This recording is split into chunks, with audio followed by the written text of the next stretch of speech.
life can hit like a sledgehammer. But guess what? We hit back harder. Welcome to Affirm That Sh. Somehow I Thrive.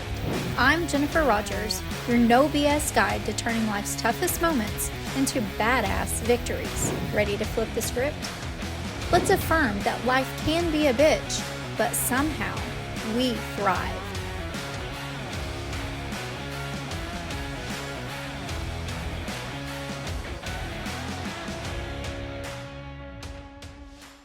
Welcome to today's episode of Affirm That Sh.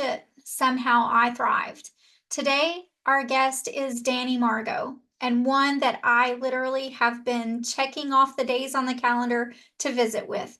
So I know you are going to be just as excited as I am to hear her story. And why is that? Because how many of us would have the courage to give up our job, our 9 to 5, our stability, our security, to chase our dreams, to chase our passion, and to chase our soul's work? Dani is that woman.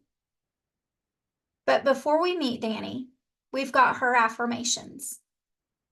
And if you're new with us on Affirm That Shit, go ahead and subscribe, because what we're going to do next is take just a moment to repeat these affirmations together. So I invite you to take a deep breath in,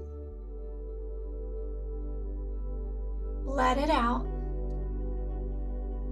and say along with me. I give myself full permission to reinvent myself at any stage of life. I give myself full permission to reinvent myself at any stage of life. I give myself full permission to reinvent myself at any stage of life. I choose purpose over fear, truth over comfort, and alignment over approval. I choose purpose over fear, truth over comfort, and alignment over approval. I choose purpose over fear, truth over comfort, and alignment over approval. My life is a testimony to what's possible when a woman says yes to her soul. My life is a testimony to what's possible when a woman says yes to her soul. My life is a testimony to what's possible when a woman says yes to her soul. Stay with us. After this break, you'll meet Dani. Imagine a space where you let go, where the clamor of the world quiets and you meet your truest self. At Yu-Gi-Oh!, through sound vibrations, Reiki, and the wisdom of tarot, we help you release what no longer serves you, align with your energy, and renew your spirit. Begin your journey back to yourself today.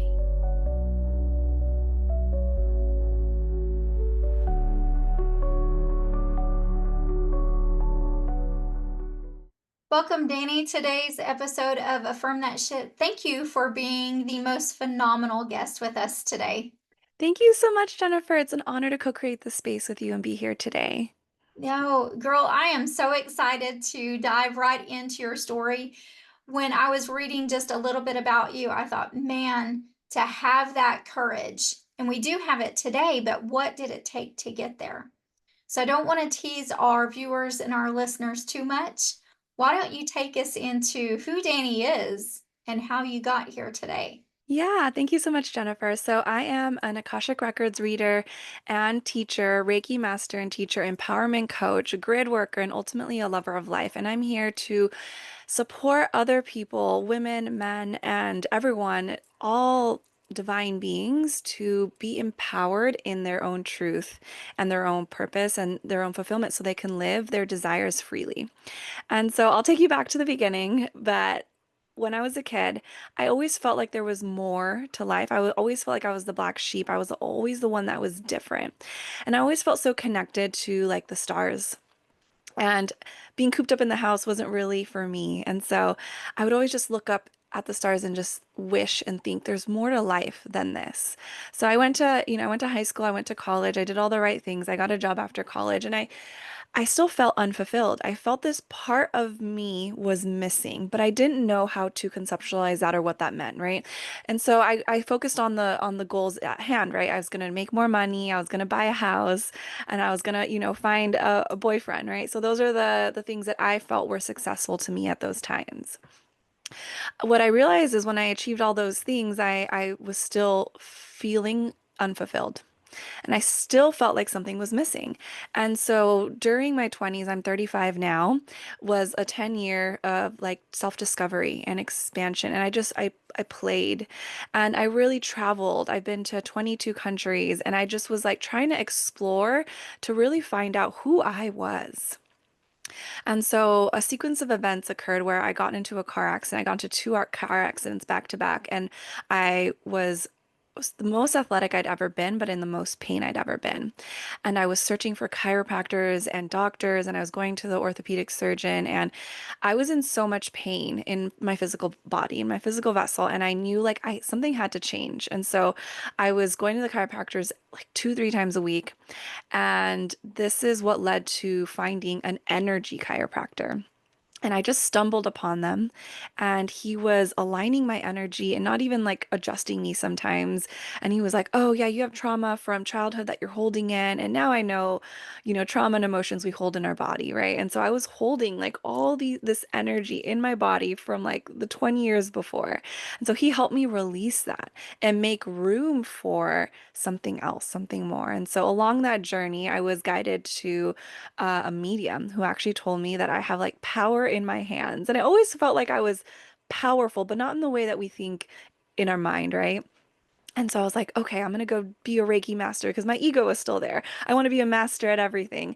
And just unlocking those gifts helped me see, oh, whoa, that deep knowing I always had when I was a kid, that's actually claircognizance.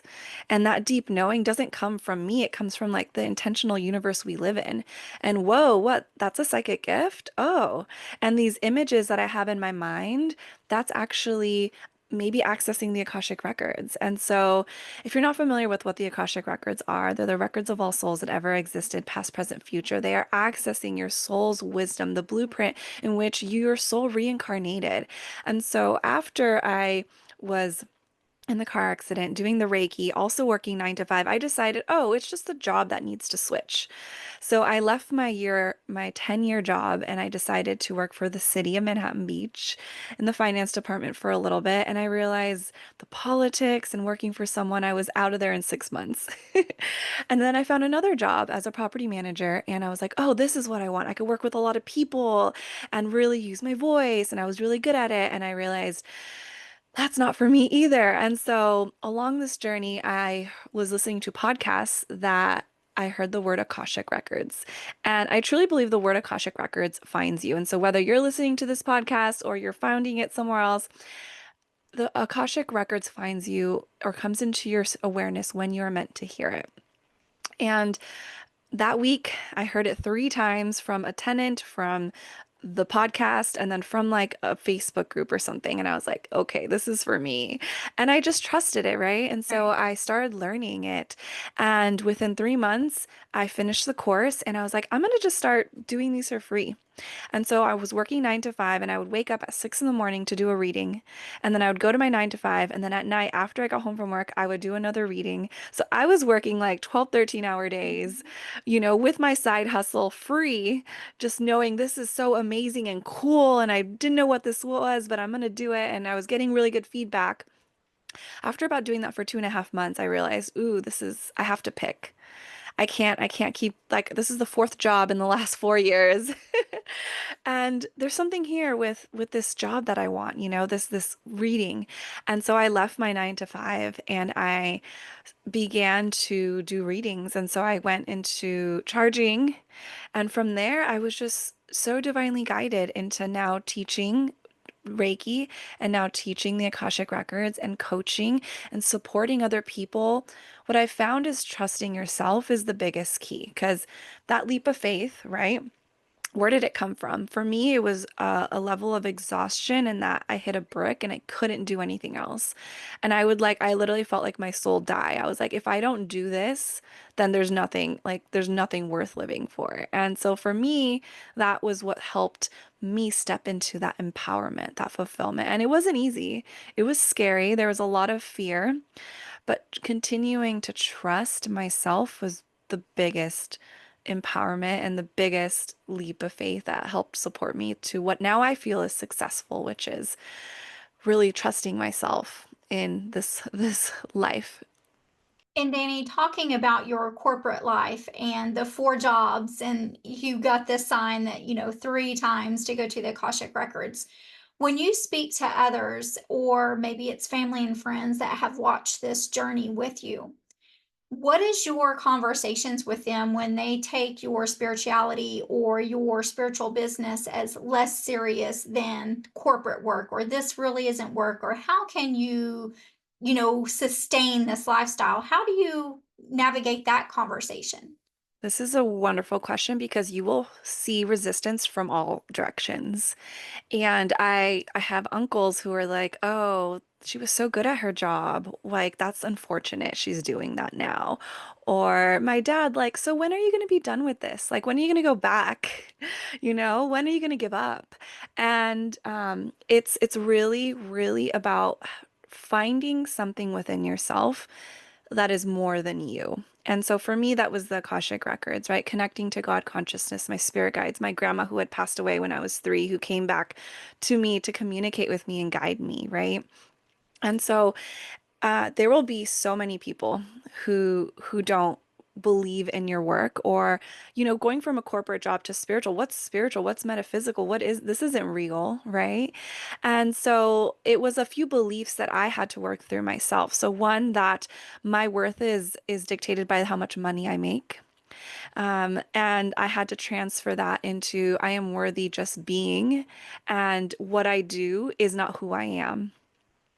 And then another belief is that I have to follow what everyone else is doing. If I'm different, then I'm not good enough, right? And so a lot of worthy beliefs that were deeply rooted from when I was a kid.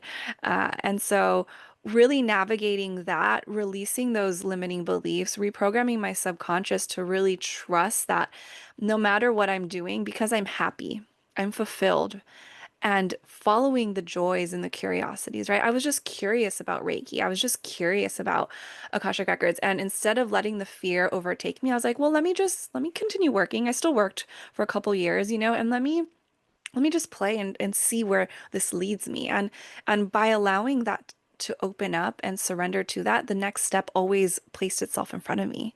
And then the next step always placed itself in front of me. And so it was a level of trust and like co-creating with the universe, which helped support me move through all the voices that were around me. And now at this point, I've been doing this for 3 or 4 years. People just know me as this, and people are coming out of the woodworks and like, "Oh, whoa, you're so talented in this. Can I receive this guidance?"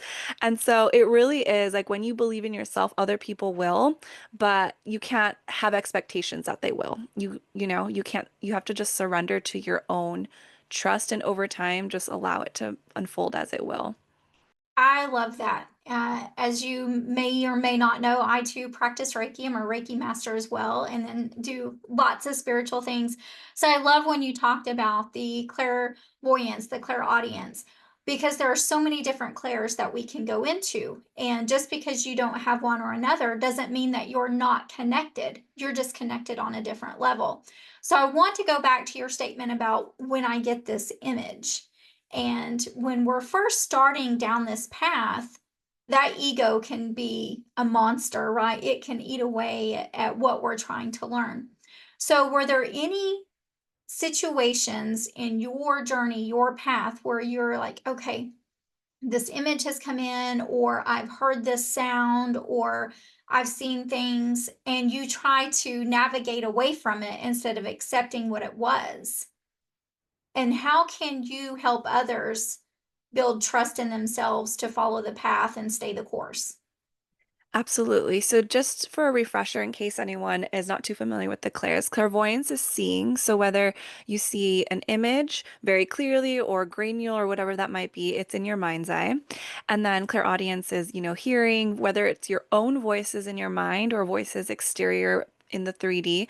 Claircognizance is deeply knowing. So, just having this deep knowing without any logical sense. And then clairsentience is feeling, whether you actually feel like your shoulder hurting or just, you feel it within your body. And so for me, claircognizance was the strongest, and that's the hardest one because you have to really trust yourself to know what you know without it coming from anywhere else. And so the claircognizance, the knowing that came to me along this process was opening the Akashic records. And that was one of those things where it was like a full body yes. And I was like, there is no way I cannot follow this, right? And so because I needed to feel safe still in my body, right? And in my life, I took baby steps, And so when that distrust comes, for example, the clairvoyance or the clair audience, those are the hardest because in the records, when I'm accessing the records and I'm talking to spirit guides, right? Maybe I'm talking to archangels or whoever it is, right? My grandma, I'm like, how do I believe this is real? How do I trust that this is actually her coming to me to guide me to do ancestral work for my lineage? And and it can be scary, but you have to trust your intention. And that's what I will say. The intention that you place when connecting or really living your life is more power than you can ever conceptualize. So for example, every morning my intention is please allow me to come from a place of unconditional love of the highest vibration in everything I do, say, and be today. Please allow me to be a bridge of cosmic wisdom for your purpose. And so, with that intention, I know that everything I'm doing is a frequency of love. And so, with that, when I connect, right, I can trust that it is love. And so it is challenging. And so if someone is not sure where to start or how to start, right, there's so many teachers like Jennifer or myself who can support you with that. But what I will say is if you bring your awareness from your mind into your heart, that is going to be the easiest and quickest way to connect to that frequency of love. And love will always feel more open than fear. Fear will always kind of feel more contractual when your ego is talking, right? Where love, you will feel a more sense of peace within yourself, within your body, and that will help support you to opening more clairs and trusting yourself more fully. I absolutely love that. Everything I do, anybody that's ever worked for me knows that my intentions come from the heart. When I'm doing tarot and oracle readings, I'm drawing hearts on everything. And you're right. It's that true intention because your clients, whether they're sitting across from you, Dani, or they're there in person with you, they can feel that vibration. And that's one thing that I share when you're trying to explain what is Reiki to someone. And one of the easiest things that I found is just asking the client to hold their hands up, to each other without touching. And you can automatically feel that heat and feel that energy, and you can push and pull and play with it. And so, you sharing that, just be playful, just check it out, just explore it, just jump in the joy. I love that you're dropping those nuggets for our viewers and listeners because we get in the mind too much and we will question the shit out of everything till there's nothing left, right? That we have taken it all away. So I do have a question because what I found is typically people like ourselves, we attract others like us.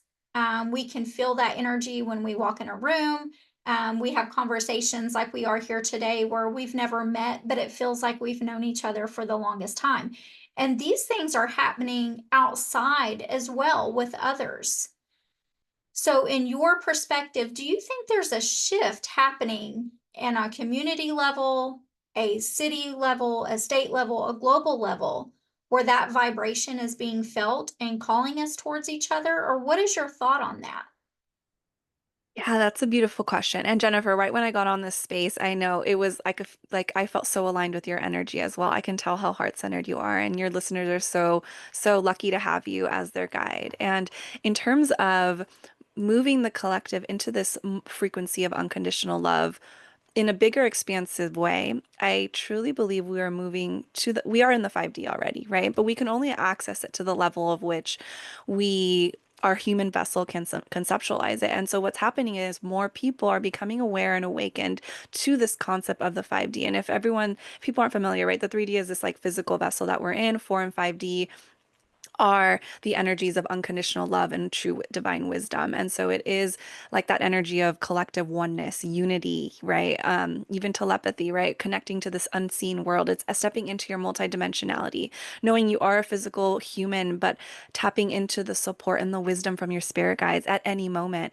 And so I do believe that Earth right now is going through their dark night of the soul. And that's why there is a lot of this chaos, but there's more light and love that I have seen more than ever before. And so there are more light workers. And so what is a light worker? Someone who is bringing more light and love into the planet, into the organic grid of this earth. And we are supporting Mother Earth in a way that we haven't done in hundreds of years. Since the Industrial Revolution, we have been taking from the land.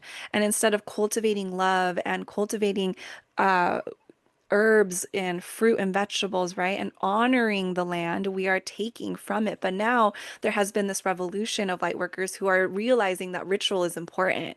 And that is the connection to the divine and God consciousness and the universe and source and whoever you believe in. And so I 100% believe that there is an awakening, a collective awakening. And there are leaders before us, and then we are leaders, and then we are awakening the next leaders. And it is about sharing unconditional love, compassion, and forgiveness with true, genuine authenticity. When the judgment comes through, it's having compassion for yourself, right? When that fear comes through, it's having compassion for that part of you. Your body is so wise, and all these energies and emotions are here to support you, to navigate you, and support you in expanding if you choose to expand. I absolutely love that, Dani. Thank you. And as we get ready to wrap up here today, which I am just going to be honest, I could stay here and talk all day with you about this. Our energies are just so aligned with each other. But you're right. It's about that giving back and what can we do to give? And so to support you, I know there's going to be some of our viewers and listeners today that are saying, I want to know more about Dani. What is she about? What are Akashic records? What do my past soul lives have to say about me? How can we support you here? Yeah, Jennifer. So currently I am teaching the Akashic Records.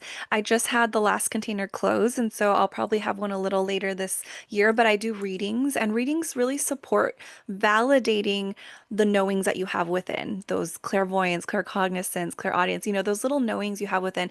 And it really opens you up to validate that and shows you your soul's blueprint for like the next steps that are most in alignment for your fulfillment and your purpose.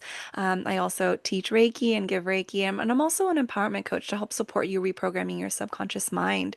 I think it's really addressing, the mind, body, and the soul, and really accessing all those levels to the full depth. And I also have an Instagram, a Facebook, a website, and a podcast called Magic Exists as well. And yeah. We will be sure to share all of your contact information, Dani, in our notes today. And just as we wrap up, I want to say thank you for shining a light here with us and letting us connect with you in this moment in time. Thank you. Thank you so much, Jennifer. Thank you, everybody. You just took another step towards owning your story and thriving against all odds. This is Affirm That Shit. Somehow I thrived. If you're ready to keep kicking ass, subscribe now and let's keep breaking barriers together. Remember, life's a battle, but somehow you'll thrive.